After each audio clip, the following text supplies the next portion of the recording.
Hi, my name is Erica Vilkus. I am from Love Horror UK, and I am sitting down with John Kinsner from Black Ink Presents to talk about Evil Dead in concert. Hi, John. Hi, so exciting. Yeah, so why was Evil Dead in concert the right film to bring to this concert live film simultaneously format? One of our passions as like cinema fans is finding and appreciating cult films that we can just like geek out on. And as it turns out, over the years, we've become really good friends with Joe LaDuca, and we're huge fans of his musical work. And one of the things we just always kept talking about was the idea of his score for Evil Dead being performed live with this film, which is like campy and fun and in a lot of ways like kind of Sam Raimi's love letter to George Romero. And we always talk about kind of how ridiculous it is by today's standards that it has an NC-17 rating and how that was just like so 80s. And it all really kind of like came together through those conversations. We had done the show one time previously in Los Angeles in like 2016, which was intended just to be like a one time thing. And it was so fun and it went so well. We were like, we really think that we should like take this out. Of course, Evil Dead is like a huge universe now. And we just always want to like make sure that the new fans and the old fans have an opportunity to like see it on the big screen, hear the score live. And there's just something like incredibly nostalgic, not only about this film, but the format of having like a band or a little pit orchestra there doing it live. It almost feels like we're doing it in like the 1930s, which is like Yeah. super cool. Yeah, and I feel like with this format, you're casting your net into a lot of different fan bases. So if you're like a music nerd like I am, or a band nerd like I was, it's oh, I want to hear this legendary composer. I want to hear, this composer that has a really unique style, and I get to see the movie that it's a part of. And then you get the movie fans, new and old, with just this really unique experience that will only come around every so often. What do you think all those fans, longtime Evil Dead fans like you and I, what are they gonna, what can they expect walking into a theater to see this? One of the coolest things about it is a lot of the venues that we're performing in are in fact like old movie theaters that Mhm. have been, for today's day and age made into like small venues for musical acts. So there's something just incredibly romantic about the idea of going and seeing this format in an old movie theater. Uh, I love that concept. And there's something wonderful about like all of the fans getting together. Of course, we're going to have like some unique merch for the experience that is like just super cool and super tailored to what this experience in is. A costume contest pre-show, so Deadites and Ash cosplayers can come out and we can celebrate those fits and celebrate each other. And then once we get into the program, especially in the horror genre with this score, it's the combination of strings and screams that really elevate like what we're doing and what we're seeing. I love movie music so much, but in this specific genre, the music heightens the psychological tension so much. And for films like Evil Dead, the original Evil Dead, rarely, I mean, Joe did put out some vinyl releases and stuff like that, but rarely have any fans ever got to experience the music on anything except their little TV speakers. And so really just like giving full body and full context to the dialogue, the visuals, and the music all celebrated in unison as one was one product. It's really profound. It is very cool. I saw Batman when that came around, and I I'm a lifelong Batman fan, and it was such a unique experience that like I can't compare it to. I could watch it in the biggest IMAX screen. But watching the orchestra, watching the ensemble, watching the conductor all be a part of the film is incredible. And I think a question that comes up a lot when people see these events that are coming to their town is how do they do it? How does the ensemble sync with the film? How does that happen? It's this really cool process of watching how all of these elements come together when the film is in production, Mhm. and from like the scoring stage to the editing bays, and reconstructing that in like a touring way. And so we provide to the musicians basically all of the same elements that they would get on the scoring stage. So they have a visual reference monitor, they have sheet music, and they also have like a click track that's keeping them in time and it's keeping them right in sync with the picture. And so really it was about recreating the studio elements and figuring out a way that we can like tour it from city to city and give them continuity and give them the same setup every day. And so it's like you're watching them score the picture live on the scoring stage while we're there celebrating the film. That is so cool. And you mentioned the original composer for Evil Dead, Joe LaDuca. What was his involvement in this, and what was it like getting your ensemble together to perform? So Joe's been very intimately involved in this production, in the creation of this production, and Joe has approved the ensemble. He's approved how it's presented. He's approved the format of how we're like bringing the music into the film in this live setting, and he's been an amazing partner.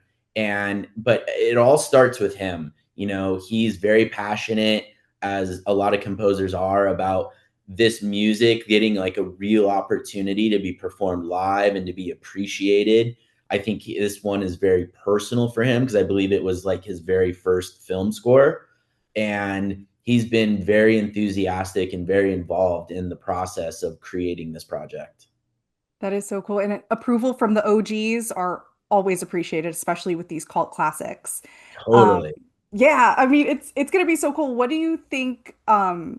Because you've done Labyrinth, you've done Batman, you've done Nightmare Before Christmas. Mhm. What is gonna set this Evil Dead experience apart from those? So many of our other projects, which are all phenomenal and they all like stand on their own legs and they all have these great fan bases. This is There's not a lot of opportunities to kind of dive into this specific genre and celebrate it and really bring it in like a new and fresh way. And it's something that like I'm personally very passionate about. Like I've been a horror fan since, I mean, it's not really considered a horror film, but like my very first, very favorite film of all time is Ghostbusters. And so I think for like a lot of 80s and 90s kids, there were all of these like soft entry points to the horror genre. Mhm.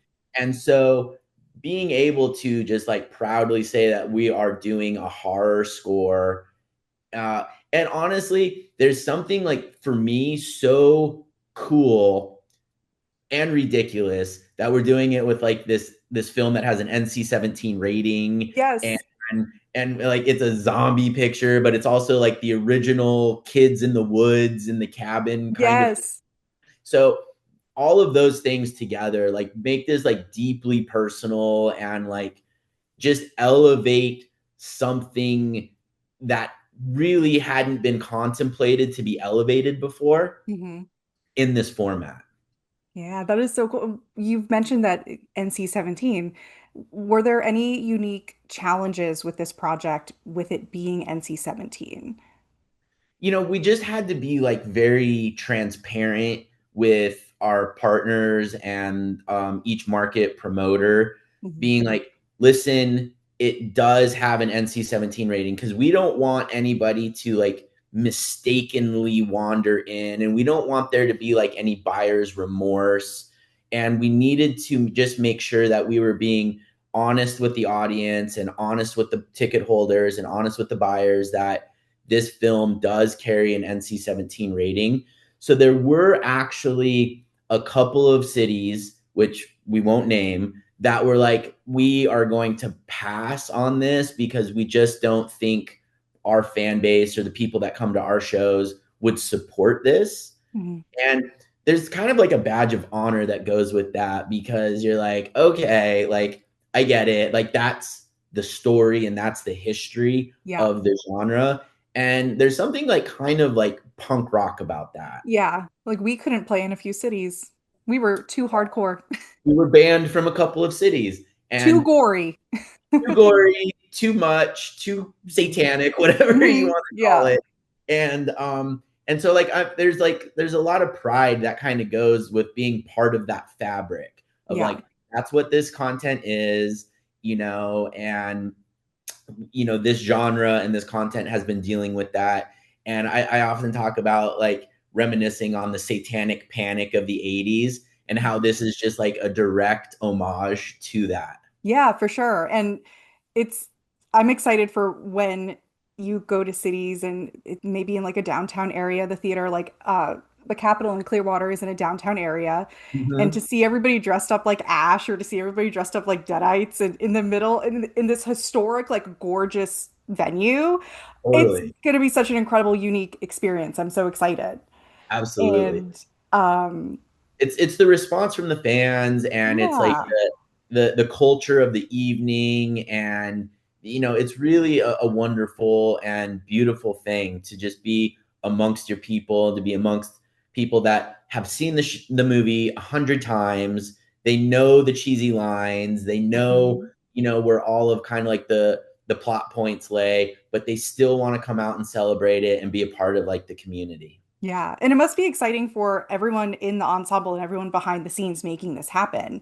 And since you're going to over 50 cities, like Hmm. how does that team keep that energy going? And I, as with all musicians, it must get exhausting performing the same thing every night. So how does your team like keep that morale and keep that like spookiness?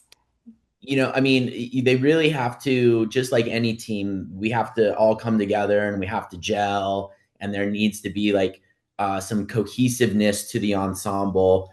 Oftentimes, we put our ensembles together out of the Broadway circuit in New York. So all of our musicians that are coming to this come from a culture of doing 7 to 9 shows a week. They're very in tune with performing at a very high level and making sure that like they have to be on the beat, they have to be on the time. And so that's where it starts is really recruiting amazing players from an amazing community. And then we have an amazing technical staff that works with Black Ink, and people, because these projects are so unique, and the energy that you get from the people coming to the show just kind of fuels how much you're enjoying your job. And we do our best as producers to make sure that these days don't end up being 12-15 hour work days, and we really really strive to make it a wonderful, pleasant touring experience for everybody. That is so cool. I like the idea of the people who you're paying to see perform are feeding off of your energy as well. But So it's so they're going to perform better the more into it you are too.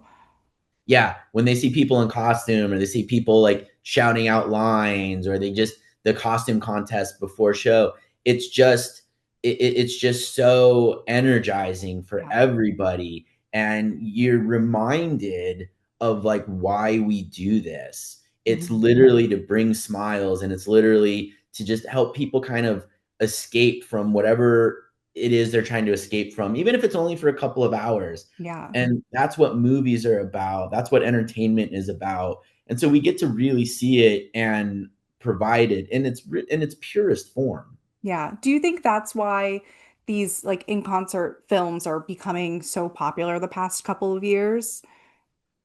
I do. I think that there's a couple of things. I think that, for a lot of there was a big shift in film format in the 70s. Mhm.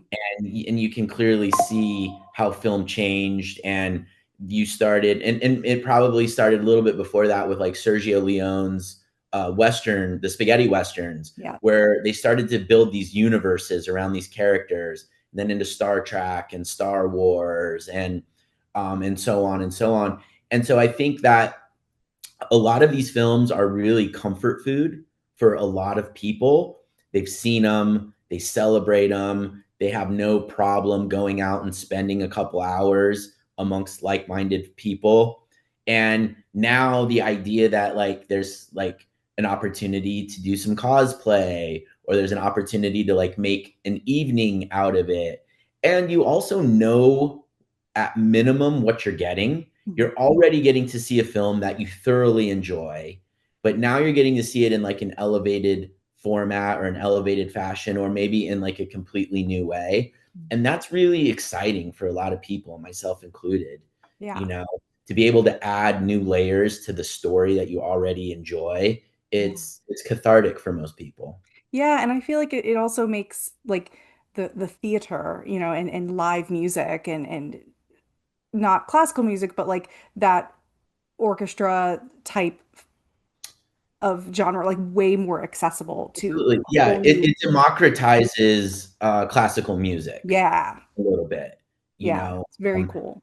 because I know that as a kid growing up, I did not go to the symphony, and Yeah.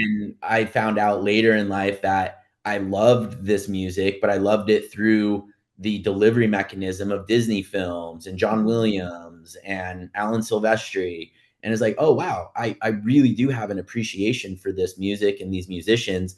I just actually had no idea. Yeah, yeah, I love that. It's so cool. Um, do you like what do you want to see live in film in concert next? Like what's coming up? What do So you want? And then what is coming up for Black Ink, if you can share? yeah, so we just announced a new project that will debut at the end of 25, and we'll run it out more broadly in 2026, but it's one of my all-time favorite films and something that I'm just so excited about, but it will be Hook in concert. Yay! Oh my gosh. Wait, the nostalgia. Yes. Oh, it's Yes. gonna be so exciting. So look out for that. With actually, we'll be booking with symphonies, but Hook in concert is a thing. It's coming out next year to celebrate the 35th anniversary. And then like a dream project of mine, which look, it's I don't want to say will never happen, but there's a lot of hurdles. Would be to do Tron Legacy in concert. Wow. That would be like the ultimate Yeah. film concert for me. Oh, that would be amazing. Yay. Well, thank you for taking the time to talk with me. Of And course. Thank where you. can we keep up with Black Ink and all of these awesome concerts that we can go to? So we're on Instagram at Black Ink Presents, and I myself, if you're so inclined, am on LinkedIn at John Kinsner. Hey, awesome. Thank you. Thank you so much.